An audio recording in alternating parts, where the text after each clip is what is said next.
Ante todo, quiero agradecer la invitación de las autoridades del Congreso Venezolano de Enfermedad Inflamatoria Intestinal, de este 10º Congreso, y en particular al doctor Guillermo Beitía, que generosamente me ha invitado a participar. Y para mí es un honor. El tema que voy a desarrollar es enfoque del paciente con diarrea crónica. Estos son mis conflictos de intereses. Y bueno, algunas consideraciones generales sobre diarrea crónica. La diarrea crónica, a pesar de ser una causa muy común de consulta, experimentamos muy frecuentemente, a diario diría, múltiples dificultades en su manejo, ya sea en el diagnóstico o incluso en el tratamiento y la respuesta del paciente.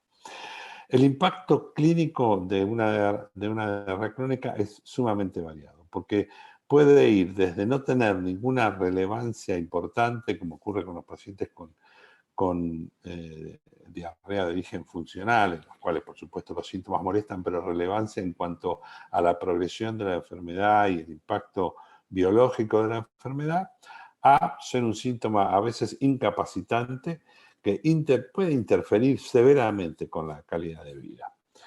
O eventualmente ser una señal sutil de una patología subyacente, a veces severa, que de no ser atendida a tiempo o diagnosticada a tiempo, puede condicionar el futuro del paciente. Y esto, por supuesto, pasa con las neoplasias o el caso de las enfermedades inflamatorias del intestino. Varios factores contribuyen con esta dificultad en el manejo. Por empezar, hay muchas causas de diarrea. Es algo parecido a lo que es el síndrome febril prolongado. Hay una importante superposición clínica entre las diarreas funcionales y las orgánicas. La alta prevalencia de estas diarreas funcionales, casos síndrome de intestino irritable, y de diarreas de origen parasitario en áreas endémicas, conspiran contra el diagnóstico de otras entidades. Cuando existe lesión orgánica evidente, el diagnóstico suele ser relativamente sencillo, pero cuando no hay pistas claras, el diagnóstico puede ser realmente complejo.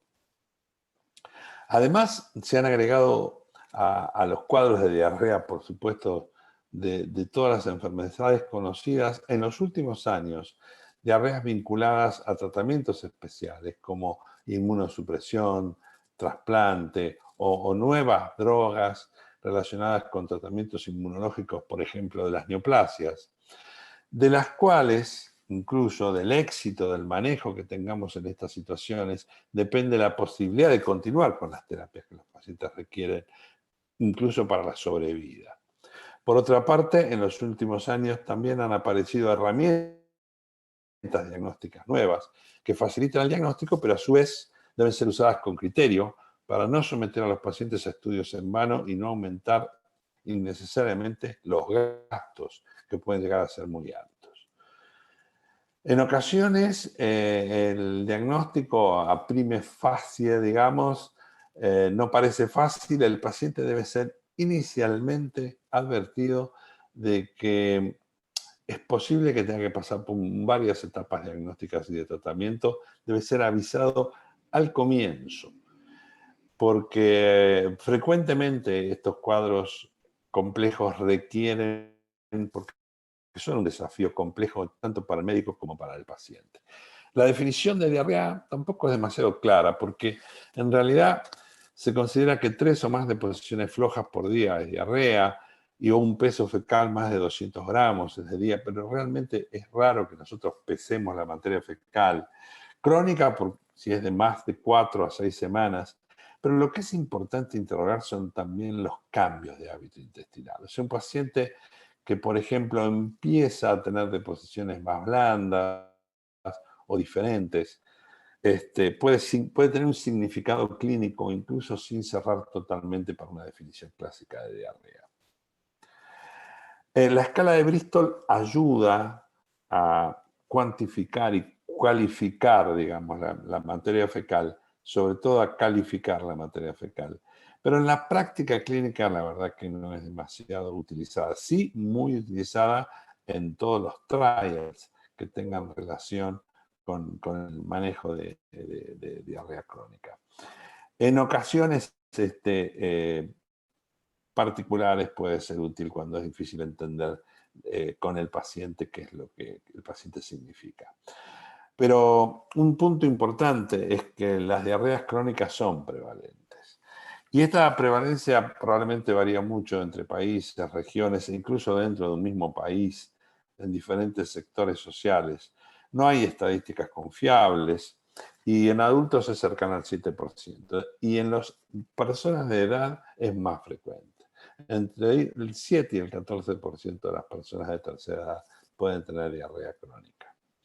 Fíjense en este estudio de 5.246 participantes adultos, eh, la prevalencia de diarrea o la cantidad son el 6.6% de los participantes manifestaron tener diarrea con una escala de Bristol de 6 o 7. Y algunos factores hacen más probable la diarrea, por ejemplo, una ingesta alta de carbohidratos, la obesidad, la depresión, el sexo femenino, y menos probable en Estados Unidos, en la raza blanca no hispana o en la gente con educación superior, por razones que todavía no tenemos muy claras. Las causas, la fisiopatología de la diarrea la voy a resumir muy rápidamente. Hay una diarrea de origen inflamatorio, donde básicamente lo que ocurre es aumento de la presión hidrostática tisular por aumento de la permeabilidad capilar y células inflamatorias liberando mediadores. Esto produce moco, pus, muchas veces sangre y básicamente un aumento de la calprotectina, que es una enzima, como ustedes saben, de origen leucocitario. La esteatorrea, que es otra forma, lo que habitualmente decimos el síndrome de mala absorción clásico, donde la grasa es el marcador, básicamente porque la grasa no se recupera en el colon, por eso es un marcador de falla del intestino delgado. Y ahí está la insuficiencia pancreática, el sobrecrecimiento bacteriano, el déficit de ácidos biliares y las enfermedades intestinales, como por ejemplo la enfermedad celíaca. Y después están las diarreas acuosas, ya sean secretoras u osmóticas. Las diarreas acuosas, básicamente las secretoras, tienen un gap osmolar muy bajo, o sea, la suma de su sodio más el potasio por 2. No llegan prácticamente a explicar la osmolaridad total de la materia fecal. Por eso el gap es pequeño.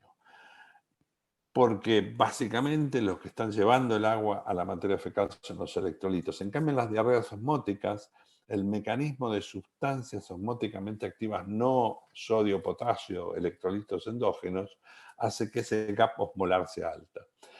Sin embargo, si bien esto se divulgó mucho su utilización, en la práctica cotidiana, en realidad, nosotros disponemos de la posibilidad de medir sodio y potasio fecal, pero no lo utilizamos a diario, salvo en muy contadas excepciones.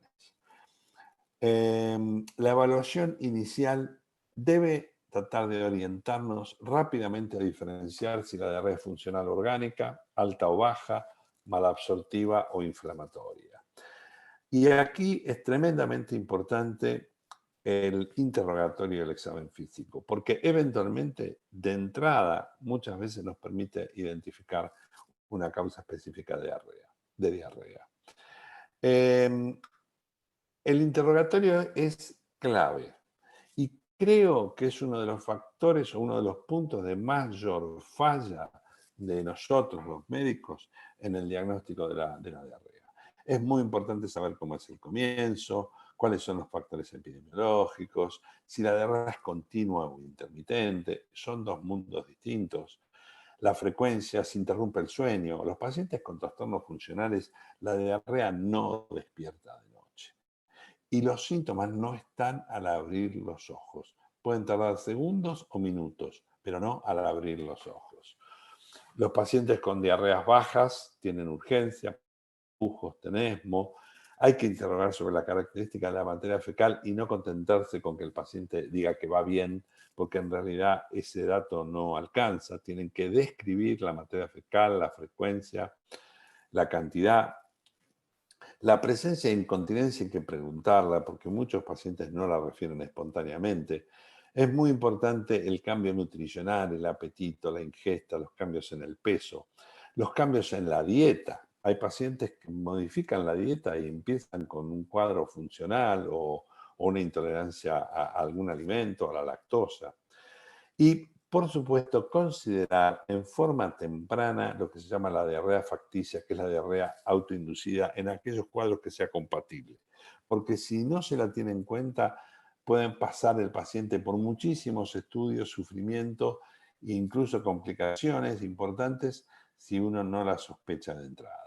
Es muy importante la historia familiar, hay enfermedades hereditarias, como por ejemplo con un componente hereditario, como las enfermedades inflamatorias o la enfermedad celíaca, las cirugías previas, que a veces los pacientes están colecistectomizados con diarrea desde la colecistectomía, la radioterapia, la enfermedad pancreática, las enfermedades sistémicas, otras comorbilidades como las enfermedades del colágeno.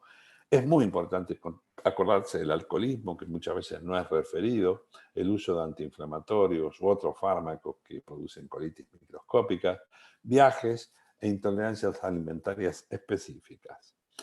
El examen es minucioso, sobre todo de abdomen, piel, faneras, zona perineal, articulaciones, porque ahí tenemos muchas veces pistas, ¿eh? Las linfadenopatías y eventualmente el tacto rectal si es posible, digamos. Pero una vez que tenemos ya interrogatorio y examen físico, nos planteamos el laboratorio de rutina. Es muy importante tener una proteína C reactiva, un proteinograma, función tiroidea, electrolito, ferroquinético, examen de materia fecal, serología para la enfermedad celíaca y una calprotectina fecal. Cada vez tenemos, digamos, más confianza en la utilidad de la calprotectina, ya lo vamos a ver, y eventualmente considerar una rectosigmoidoscopía flexible si está en posibilidad de hacerse.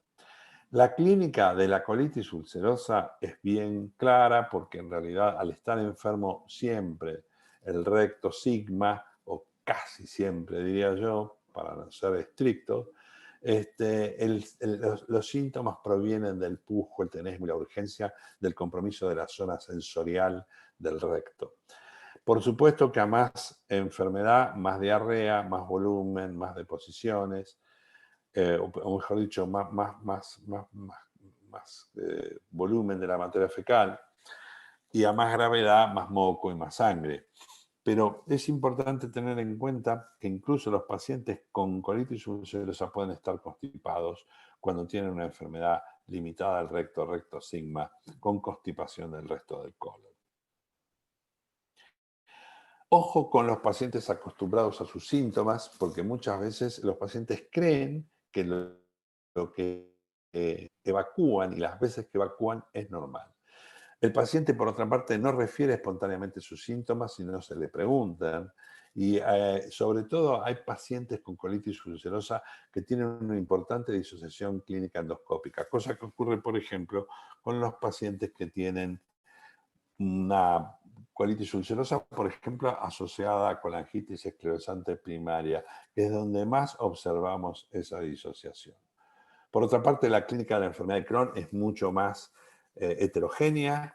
La edad de inicio, ubicación y conducta de la enfermedad puede ser muy variable y la diarrea puede ser un síntoma que esté o no. Eventualmente los pacientes no tienen diarrea y pueden tener fiebre, dolor abdominal crónico, bajo peso, bajo crecimiento o manifestaciones extraintestinales que sí pueden marcarnos de que el paciente puede tener una enfermedad de Crohn. Pero cuidado con los falsos diagnósticos, porque nosotros hemos visto en nuestra experiencia pacientes con síndrome de intestino irritable o anorexia nerviosa o enfermedad emocional, que en realidad no lo son y son una enfermedad de Crohn, incluso con endoscopías alta y baja normales, porque el intestino delgado ustedes saben que es muy pocas veces estudiado. El retraso diagnóstico de la enfermedad de Crohn es muy importante y muchas veces tienen un largo tiempo de evolución antes de comenzar con los síntomas y las complicaciones ocurren entonces mucho más precozmente. Fíjense que esto no es en Latinoamérica, esto es en el mundo desarrollado, y más de un año para el diagnóstico en el 45% de los pacientes y más de 3 años en una cuarta parte de los pacientes. Esto implica que los pacientes tienen más riesgo de cirugía. Fíjense que los pacientes en los cuales se retrasó el diagnóstico tienen mucho más riesgo de cirugía, tanto en la enfermedad de Crohn como en la colitis ulcerosa. Y el retraso diagnóstico también impacta no solamente en las complicaciones y lo avanzado de la enfermedad, sino en calidad de vida, que es en realidad uno de los parámetros, uno de los aspectos que más nos interesan. El biomarcador ideal, la verdad, lamentablemente, que sea barato, no invasivo, específico, sensible, disponible y todo esto, lamentablemente no existe. Y en realidad, los anticuerpos marcadores de los cuales disponemos, ustedes conocen muy bien, no tienen en realidad una sensibilidad y una especificidad. Pueden ayudar, pero en realidad no nos podemos confiar demasiado en ellos. Lo más importante es la sospecha clínica temprana. Y en ese sentido tenemos que tener en cuenta que las manifestaciones extraintestinales muchas veces, como les decía antes, son los tips que nos permiten alcanzar el diagnóstico, porque hasta un 50% de los pacientes tienen al menos una manifestación intraintestinal en los pacientes con enfermedad inflamatoria. Y en realidad, en la práctica, parecería que tenemos menos, pero en realidad creo que no los buscamos suficientemente. A mayor tiempo de enfermedad, más riesgo de tenerlo. Y esto es un poco más común en la enfermedad de Crohn que en la colitis ulcerosa, aunque en realidad esto eh, no es lo más importante. Lo más importante es tener en cuenta que un 25% de las manifestaciones extraintestinales ocurren incluso antes del diagnóstico y un 75% después. Y a 30 años, como dije, un 50% de los pacientes van a tener manifestaciones. Esto es importante porque en realidad para mejorar la posibilidad diagnóstica de las enfermedades inflamatorias intestinales, tenemos que unirnos al resto de los médicos, sobre todo aquellos que ven manifestaciones extraintestinales de nuestros pacientes. Por ejemplo, esto es una opción muy importante que tienen los reumatólogos en relación a los gastroenterólogos, que el reumatólogo debería o deberá enviar al gastroenterólogo a aquellos pacientes con enfermedades reumatológicas compatibles con enfermedad inflamatoria con un criterio mayor o dos criterios menores. Los criterios mayores son rectorragia, salvo que la semiología hemorroidal sea evidente, diarrea crónica de características orgánicas y la enfermedad perianal. Criterios menores, dolor abdominal, anemia ferropénica, manifestaciones extraintestinales, fiebre o febrícula sin focalidad aparente y pérdida de peso no explicable o antecedentes de enfermedad inflamatoria en la familia. Con estos criterios estoy seguro que nosotros deberíamos tener muchos más diagnósticos de los que tenemos en el caso de los pacientes reumatológicos. Y así deberíamos hacer con los dermatológicos, con los oftalmológicos, que seguramente se nos están pasando. La calprotectina fecal, como dije, es muy interesante como marcador de inflamación intestinal. Y fíjense que la sensibilidad y la especificidad de la calprotectina fecal es alta. Y sobre todo la sensibilidad. Esto no es tan así en los niños, en donde la sensibilidad, digamos, perdón, la especificidad es menor, pero creo que es muy importante tenerlo presente siempre. Lamentablemente en la Argentina cuesta que los sistemas de seguridad social estén dispuestos a pagar calprotectina en pacientes que no tienen una enfermedad inflamatoria intestinal diagnosticada.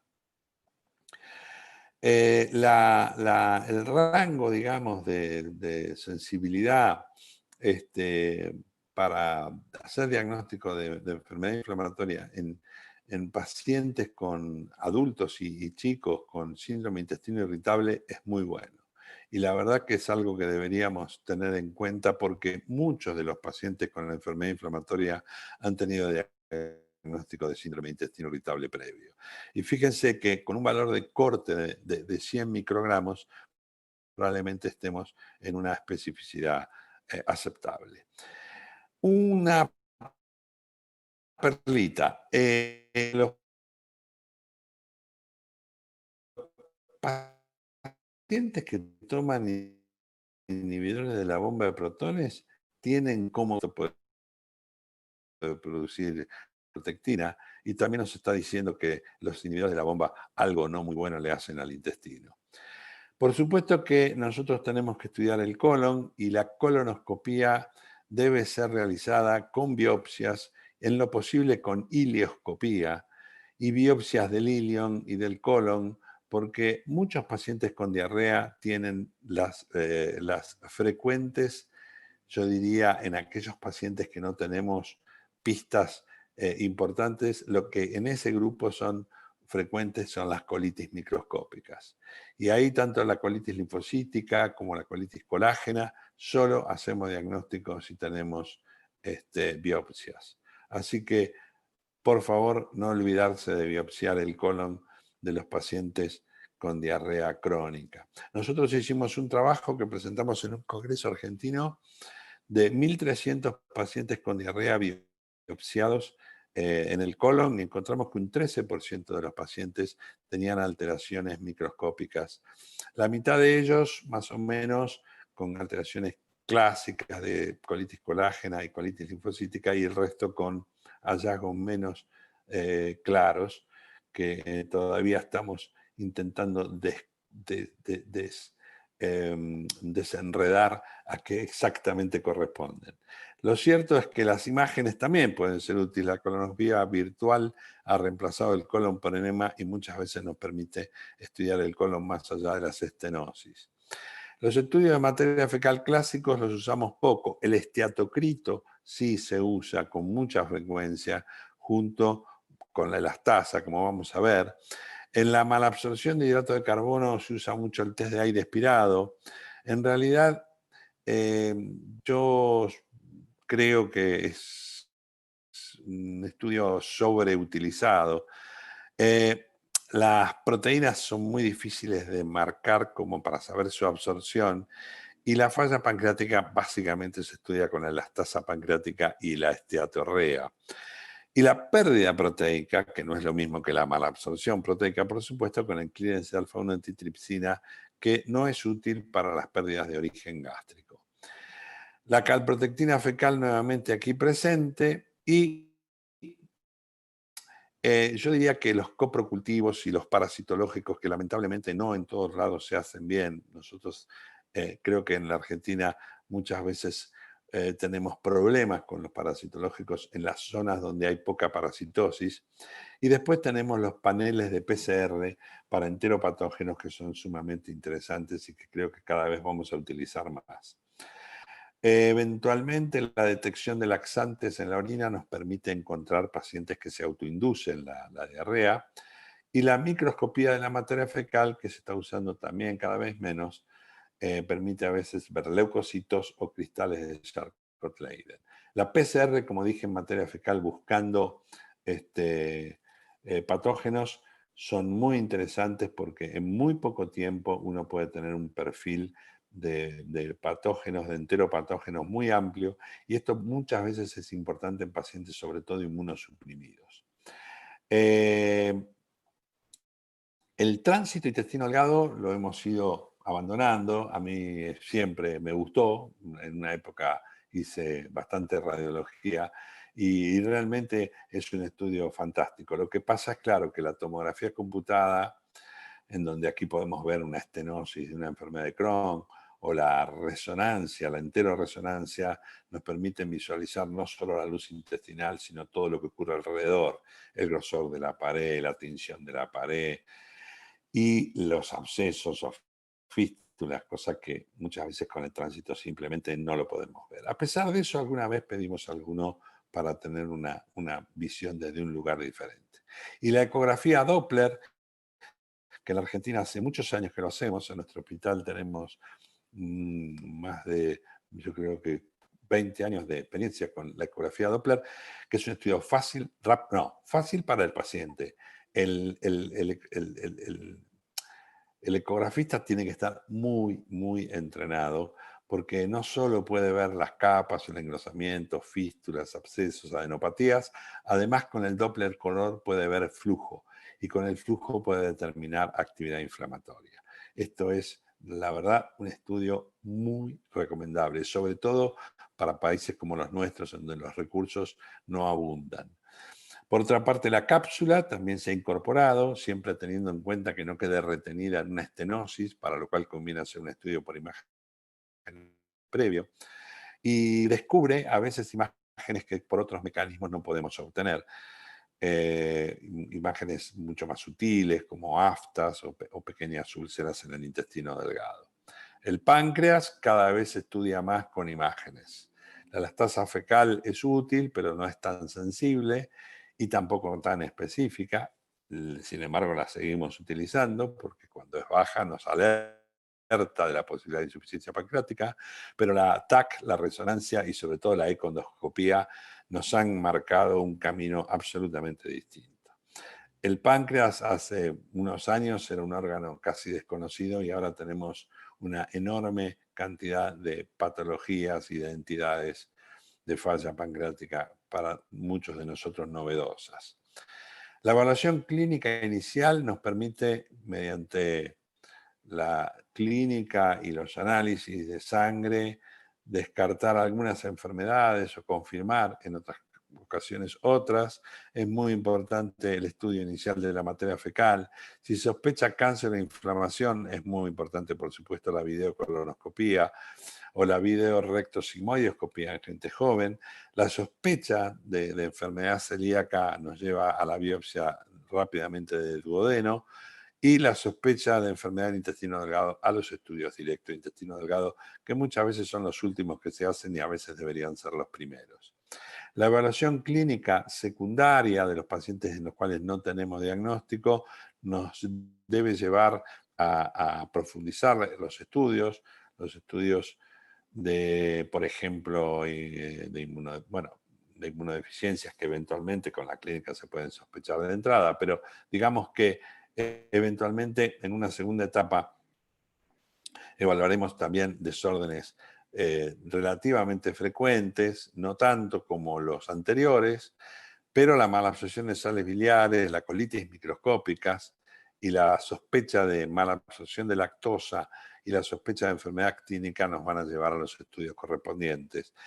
Personalmente, agrego la sospecha de sobrecrecimiento bacteriano con el test de hidrógeno para la glucosa, sobre todo en pacientes que tengan diarreas voluminosas, explosivas, con gases, y en los ancianos. Los ancianos tienen una prevalencia muy alta de sobrecrecimiento bacteriano no diagnosticado y con el sello de síndrome de intestino irritable, echándole la culpa, pobrecitos, a nuestros ancianos de que tienen alteraciones emocionales y en realidad no pueden salir a la calle por la incontinencia que produce una diarrea voluminosa. La mala absorción, la sospecha, nos va a llevar a estudiar el páncreas y estudiar eventualmente también el intestino delgado en forma más profunda, descartar, como dije, el sobrecrecimiento bacteriano y eventualmente buscar también en algunos pacientes desórdenes estructurales que pueden producir incontinencia o fístulas o enfermedades que también tienen que ver con el confort, la continencia y la diarrea. Y después están las causas muy poco frecuentes, como los tumores secretores de hormonas o como la ya nombrada diarrea facticia. Como consideraciones finales, yo diría que las guías deben utilizarse con flexibilidad. Hay disparidad en muchos pacientes entre síntomas y hallazgos. Hay que rápidamente tratar de diferenciar lo orgánico de lo funcional. Y de acuerdo a los hallazgos iniciales, muchas veces es posible saltear pasos, ahorrar estudios y reducir tiempo y costos. El retraso diagnóstico en las enfermedades inflamatorias impacta en el daño intestinal y la respuesta. y difundir entre los médicos la importancia de descartar enfermedad inflamatoria como manifestación asociada a otras enfermedades por las cuales los pacientes consultan, creo que puede tener un rendimiento diagnóstico muy importante. A veces, más importante que utilizar muchas herramientas es saber cómo usar las herramientas en forma adecuada. Este es el equipo multidisciplinario del Hospital Italiano. Estos son mis colaboradores más directos y muchísimas gracias por haberme permitido estar activo en este congreso. Muchas gracias.